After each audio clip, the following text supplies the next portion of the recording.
They laughed at Muhammad Ali on live television. Not a small laugh, the kind that fills a studio. A famous journalist called him a coward, and the audience clapped like she'd won. But then the cameras caught something nobody expected. Her face changed. Her smile collapsed. And suddenly she was crying. Right there in front of everyone. Because Ali didn't fight back the way they thought he would.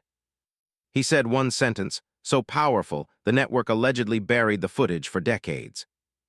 They thought they were bringing Muhammad Ali onto that stage to be embarrassed. They thought they were bringing him onto live television to be picked apart, laughed at, and pushed into saying something that would make half the country hate him even more. And for a moment, it worked. A famous journalist sat under the studio lights, smiling like she'd already won. The host leaned back in his chair like a referee, letting the punches fly. And the audience, hundreds of people, clapped like they were cheering at a fight. Not for Ali. For the woman attacking him. But what happened next wasn't supposed to happen. Because while she was laughing, the cameras caught something nobody expected. Her face changed. Her lips stopped moving. Her eyes started to shake. And then right there on live TV, tears began rolling down her cheeks. Not one tear. Not a cute tear. I'm talking about the kind of crying you can't hide. The kind of crying that makes a whole room uncomfortable. The kind of crying that makes people look away. Because they realize they're watching someone's heart break in real time. And the strange part, Muhammad Ali didn't smile. He didn't celebrate. He didn't hit back. He leaned in and said something so calm, so human, so unexpected, that it didn't just silence the audience. It changed her. Forever. Now, before we go deeper, I want to be clear. This is a dramatized retelling based on stories people have told over the years about a night that many claim happened.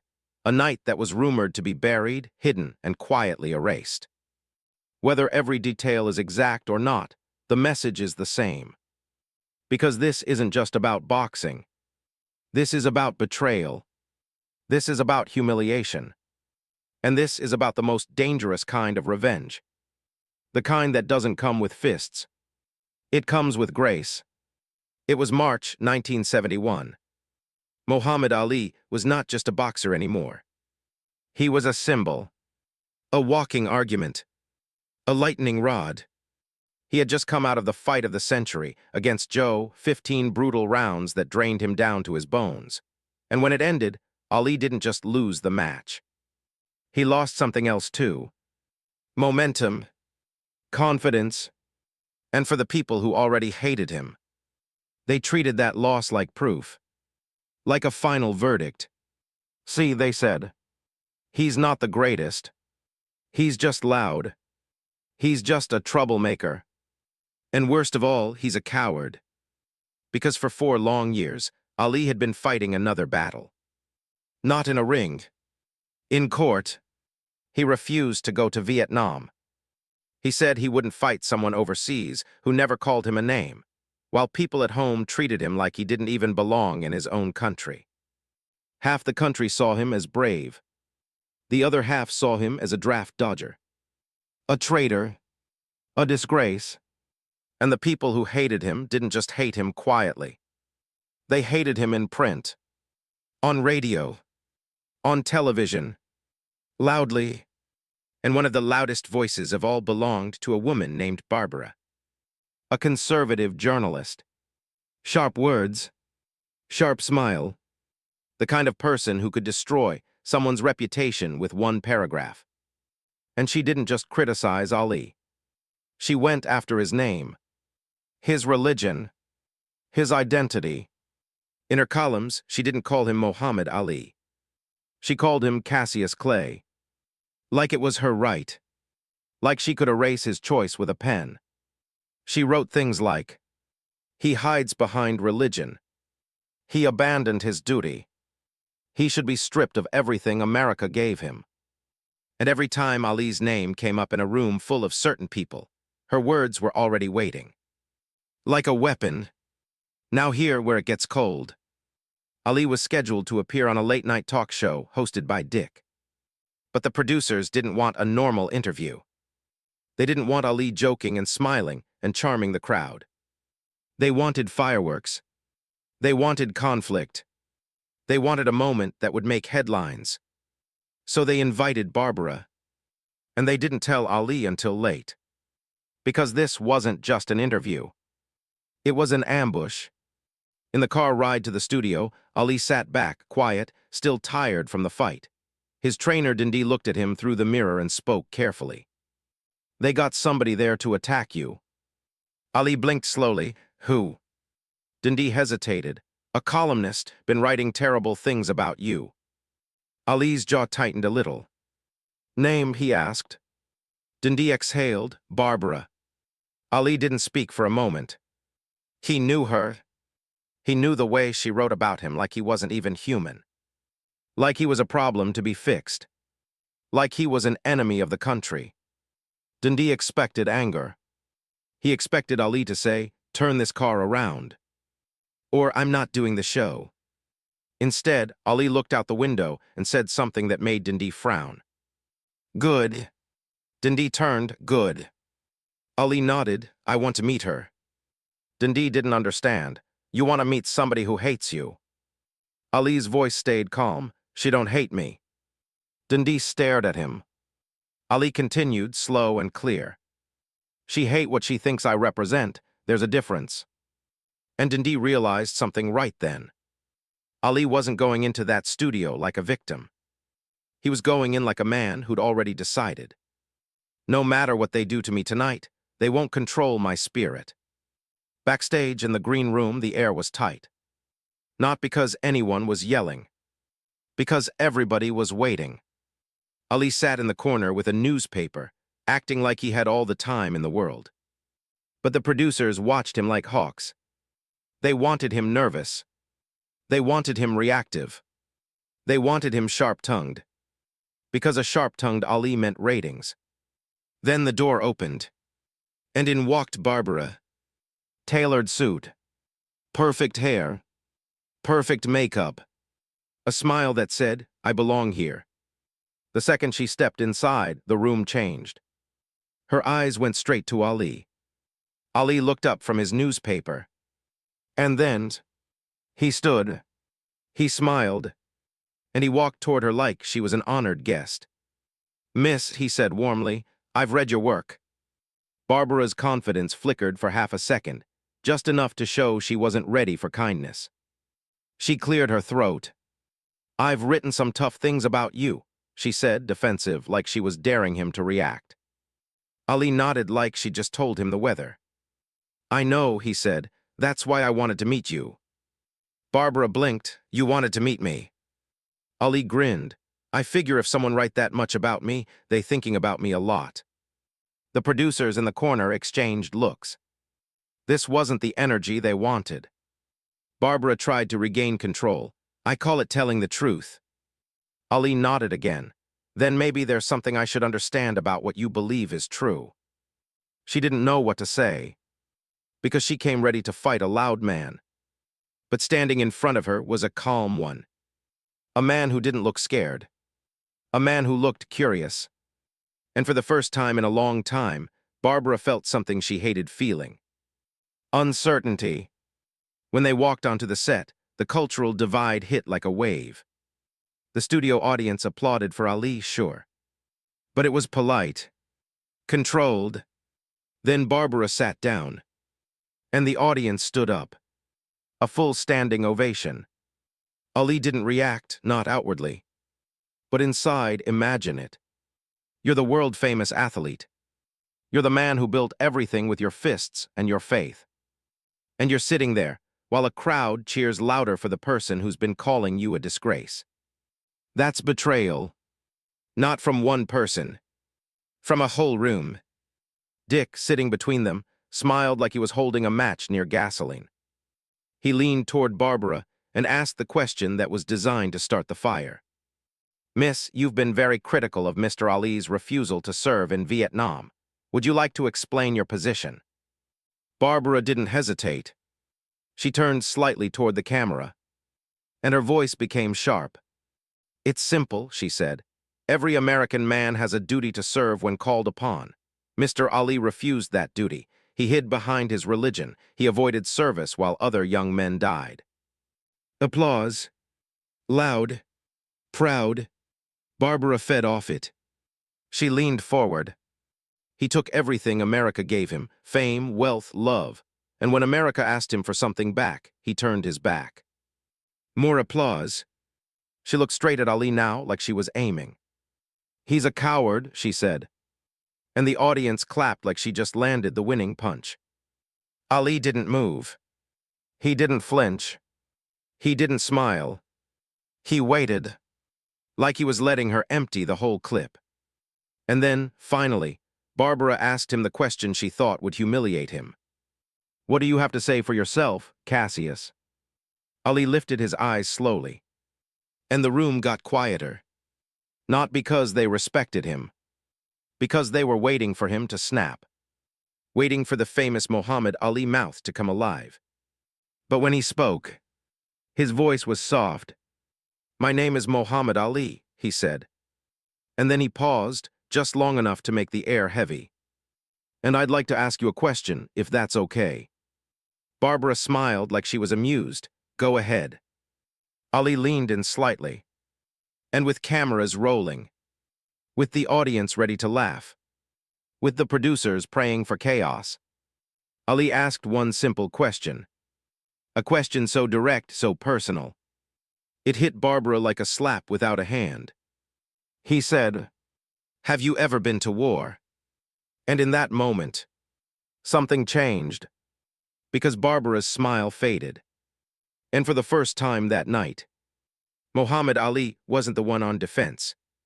And Barbara, who came to destroy him on live TV, suddenly realized she might not be ready for what he was about to say next. Barbara froze. It wasn't dramatic at first, not a gasp, not a shocked scream. Just stillness. The kind of stillness that shows up when your brain is moving fast, trying to find the safest door out of a room that suddenly feels smaller. Dick glanced between them, sensing the shift. The audience, moments ago roaring, quieted down like someone turned a dial. Barbara forced a polite laugh, the kind people use when they're buying time. Well, she said, smoothing her sleeve like that was the real issue. I'm a woman. I wasn't eligible for the draft. Ali nodded once. Right, he said softly. So you never had to make the choice I had to make. Barbara's eyes narrowed. I'm speaking for the men who did, she pushed back, sharper now, trying to grab the wheel again. The men who served, the men who sacrificed while you refused. There were a few claps, weak ones, like the audience was trying to remember which side they were on. Ali didn't argue. He didn't even raise his voice. He just looked at her with that strange calm, like he wasn't trying to win. Like he was trying to understand. And then he said something that didn't sound like a boxer at all. It sounded like a man who'd been alone with his conscience for years. Miss, Ali said, I want you to really hear me, not the newspapers, not the rumors, me. Barbara blinked. Nobody talked to her like that. People usually fought her. People usually tried to beat her logic with their own. Ali wasn't doing any of that. He was asking for something more dangerous than an argument. He was asking for attention, for honesty, for a real moment. Ali leaned forward, elbows near his knees, voice low enough that the whole studio had to lean in. I'm not against soldiers, he said. I'm not against the young men who went to Vietnam. Barbara opened her mouth, but Ali kept going, still calm, still steady. Some of my friends went, he said. Some of them didn't come back, some came back, but they weren't the same. You could feel the room shift again. Because suddenly, Ali wasn't a headline. He wasn't a loud mouth. He was a man talking about loss. And it didn't fit the picture Barbara had painted. I respect what they did, Ali continued, but that was their choice, I had to make mine. Barbara leaned forward, almost annoyed by how reasonable he sounded. But you chose wrong, she said, still trying to hold her ground. Ali didn't flinch. Did I? He asked. Then he said the line that made the studio feel cold. I chose to stand up for what I believe, even though it cost me everything. Barbara's face tightened, like she wanted to dismiss it. Ali didn't let her. They took my title, he said. They took my license. They took 3.5 years of my life. He paused, letting that number hang. 3.5 years. Not a weekend. Not a fine. Not a slap on the wrist. Years. The best years, he added quietly. The years a fighter needs most. The audience didn't clap now. Nobody moved. Ali's eyes stayed on Barbara. And they threatened to put me in prison, he said. I lost money, I lost friends, I lost respect. My own country turned against me. Barbara swallowed. Her fingers tightened around the edge of her chair. Ali didn't sound bitter. He didn't sound like he was begging for sympathy. He sounded like he was listing facts. And that made it worse. Because facts don't care about your opinion. They just sit there heavy. Ali tilted his head slightly. But I didn't lose myself, he said. I didn't become someone I'm not just because it would have been easier.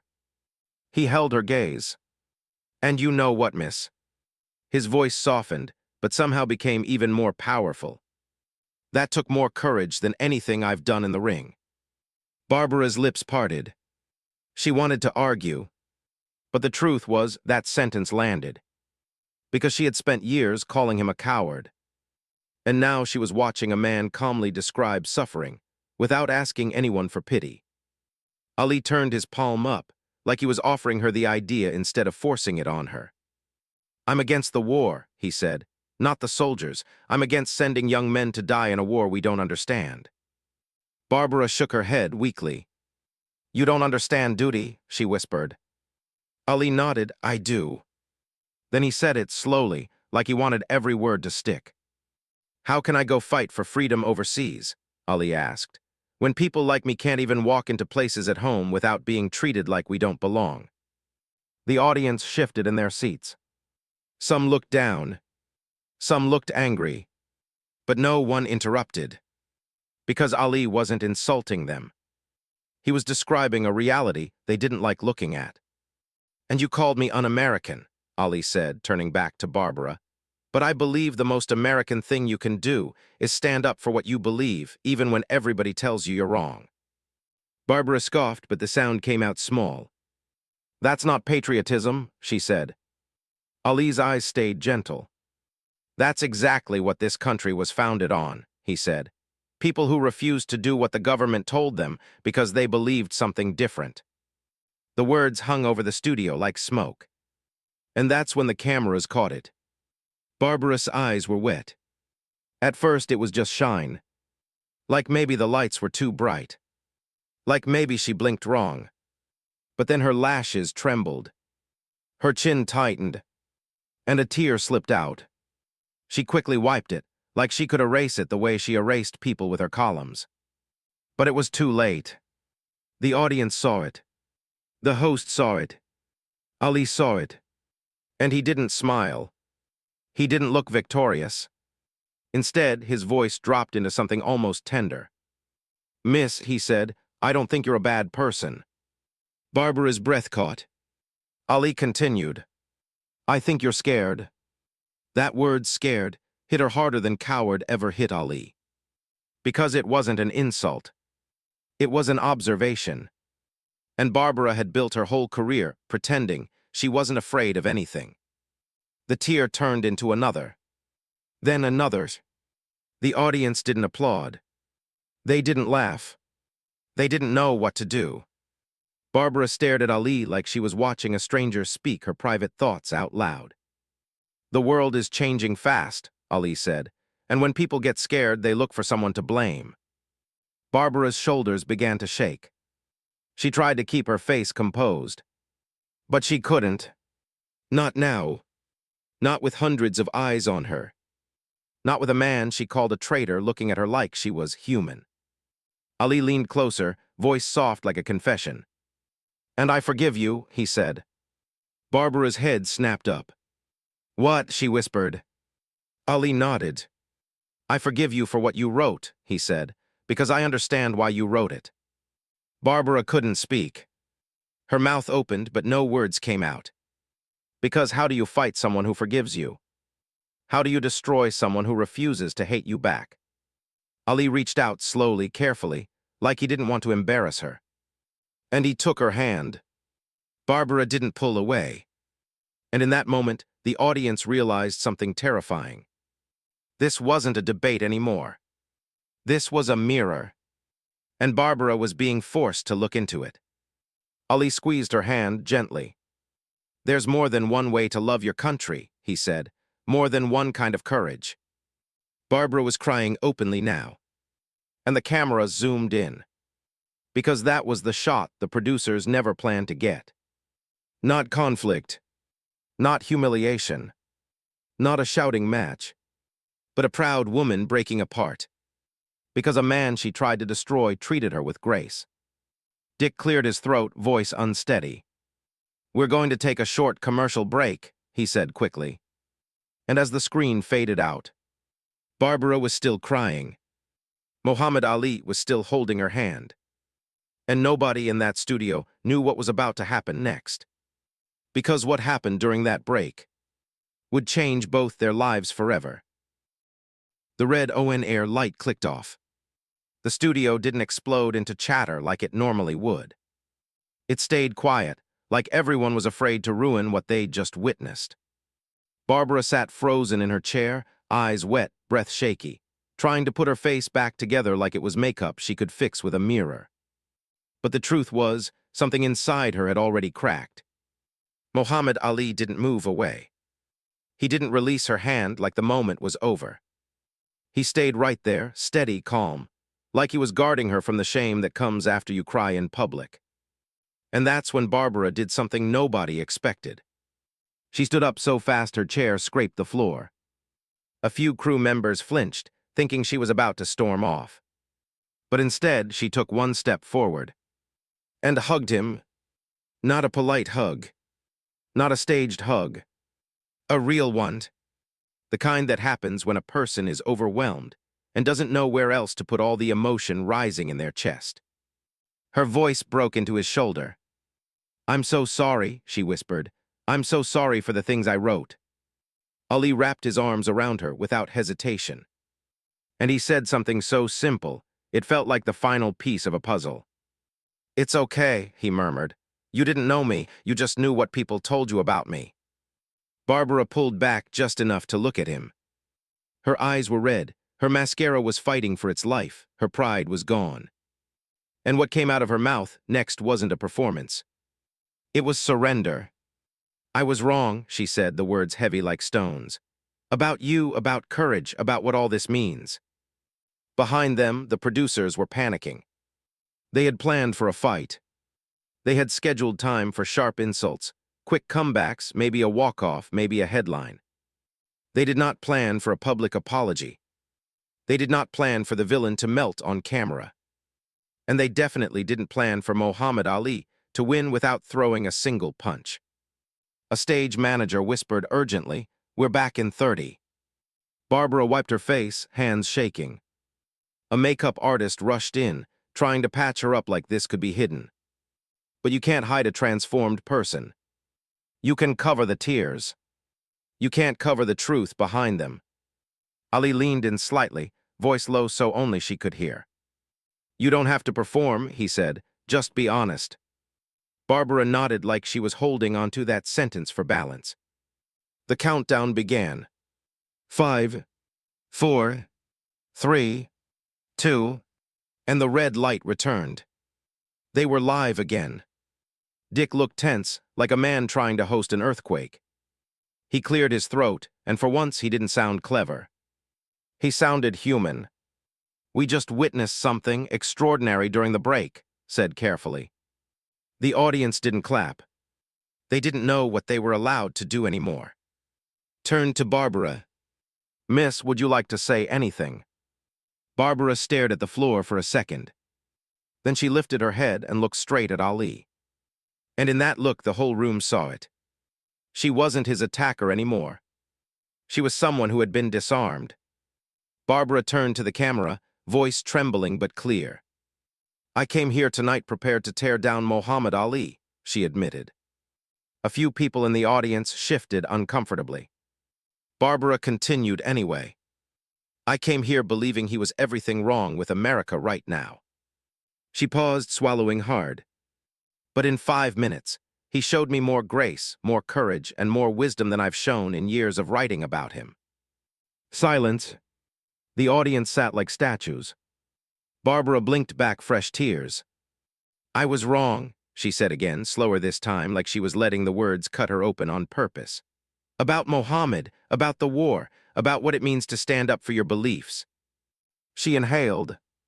And I owe him an apology, and I owe my readers an apology for the poison I've been spreading. That word, poison, hit the room hard. Because it meant she wasn't just sorry. She was admitting something deeper. She was admitting she had enjoyed hurting him. Ali reached over and squeezed her hand again, gentle, grounding. Barbara looked at him like she didn't deserve that kindness. Ali smiled softly. You don't owe me anything, he said. You just taught everyone watching something important. He turned slightly toward the audience now. It's never too late to change your mind when you learn the truth. And that line, simple, calm, almost quiet, felt louder than the applause that had greeted Barbara earlier. Because now the audience wasn't cheering. They were thinking. And thinking is dangerous when you've spent years being certain. The show ended not with a fight, but with a strange, uncomfortable lesson. A lesson nobody paid to learn. Here, where the story turns from emotional to eerie. Because that episode aired live. People saw it. People talked about it. Some remembered it like a strange dream. But when the network tried to replay it later, it was gone. No rerun. No clips. No highlight. Nothing. Whispers spread. Studio staff told stories. A cameraman claimed the tape was labeled wrong, then locked away. A producer supposedly called it a disaster. Not because Ali did anything wrong, but because the show didn't go how the network wanted. They wanted America divided. They wanted shouting. They wanted a villain and a hero. Instead, America saw something harder to control. A villain becoming human, and a hero refusing revenge. So over time, the moment became a rumor. A half-forgotten story people shared like an urban legend. Didn't that journalist cry on TV once because of Ali? I heard he forgave her. No way they aired that. And then decades passed. Barbara tried to return to her old life. Tried to return to her old voice. But after you apologize like that, publicly, you don't get to pretend anymore. Your readers start watching you. Your enemies start mocking you. Your friends start questioning you. And the hardest part, you start questioning yourself. Within weeks, Barbara resigned her column. Some said she was pushed out. Some said she couldn't write the same way anymore without feeling sick. Because once you see someone's humanity, it becomes harder to turn them into a target. She wrote one final piece, short, raw, and different from anything she'd ever published. And it didn't sound like the Barbara people knew. It sounded like someone admitting defeat and calling it freedom. Years later, people claimed she became one of the early voices criticizing the war. That she joined protests. That she quietly tried to undo the damage she once celebrated. And whether all of that is perfectly documented or not, the emotional truth stays the same. That night changed her. Because the thing she expected to win with, her cruelty, was the thing that finally exposed her. Here's the part that hits hardest. Ali could destroyed her. He could made her look foolish. He could humiliated her the way she humiliated him in print. He was famous for quick wit. Famous for sharp words. Famous for turning opponents into jokes. And that audience would loved it. They would clapped even louder if Ali snapped back. But Ali didn't give them what they wanted. He gave them what they needed. He looked at a woman who attacked him and saw fear. He looked at a woman who tried to ruin his name and offered forgiveness.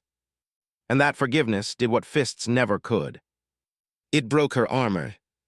It forced her to face herself. That's why this story matters. Because it's not just about Muhammad Ali. It's about what happens when someone tries to betray you, and you choose a kind of revenge they can't defend against. Not humiliation, not payback, but truth, grace, and strength so quiet it terrifies the loud. So if this story moved you, remember this. The world doesn't just need people who are right. It needs people who are brave enough to stay human when they're being attacked. Because the biggest flex isn't winning the argument. It's refusing to become cruel in order to win. And that might be the most powerful kind of victory there is.